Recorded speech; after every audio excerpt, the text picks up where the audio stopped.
nous allons créer une pièce, un vase, et pour cette pièce, nous allons utiliser les variables. Les variables sont ici dans le menu. Donc, je vais cliquer pour faire une première variable. Je vais la nommer base. Je vais donner la valeur de 80 mm et confirmer mon choix. Ici, comme ça. Une seconde, que je vais nommer ouverture. Je vais donner la valeur de 20 mm. Finalement, la hauteur,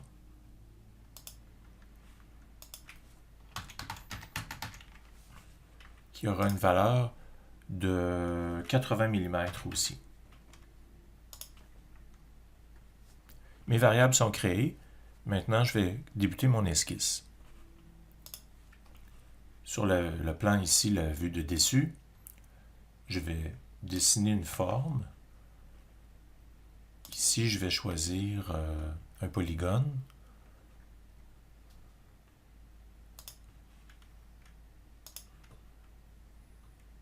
Comme ceci. Et lorsque je bouge, je suis invité à définir le nombre, donc je vais dire 6. Ensuite, je vais utiliser l'outil de cotation et je vais définir la distance ici, ou peut-être le diamètre, tiens, ici plutôt. Et ce diamètre, je vais lui donner la valeur de ma variable, soit base. Donc, je vais écrire dièse base. Alors, on voit ici la cote qui est forcée par la valeur de la variable. Je termine ma première esquisse. Je reviens en isométrie. Et maintenant, je crée un plan décalé, ici. Je sélectionne mon plan.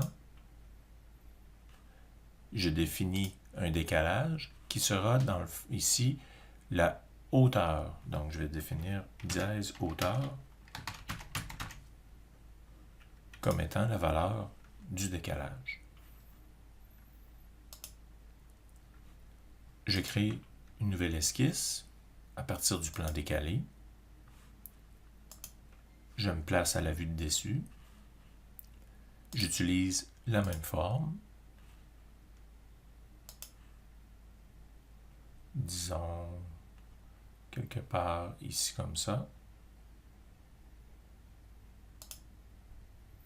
Le même nombre de côtés. Je vais contraindre, par exemple, ici, l'horizontalité de ce point à l'origine. Donc, ça vient placer exactement ma géométrie. Avec l'outil de cotation, je vais forcer ici la valeur du diamètre à être dièse base plus dièse ouverture. Donc, ce sera la somme de ces deux nombres. Donc, ça devrait donner ici la valeur de 100. Oh, ici, ouverture. Comme ça. Je confirme ma deuxième esquisse et je reviens en isométrie. Je vais utiliser la fonction loft ici afin de réunir ces deux géométries, donc le début et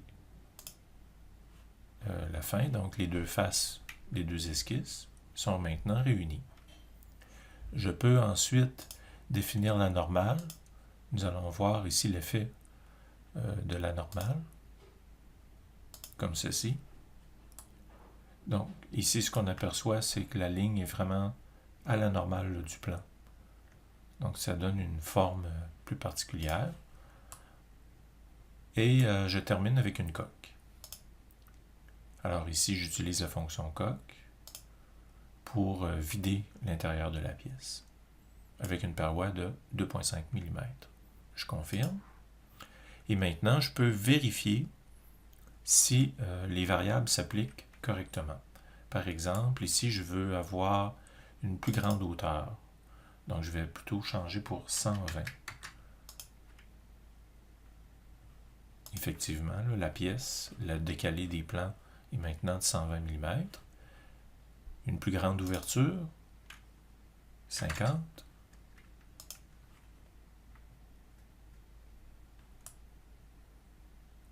Et une plus grande base, soit 150.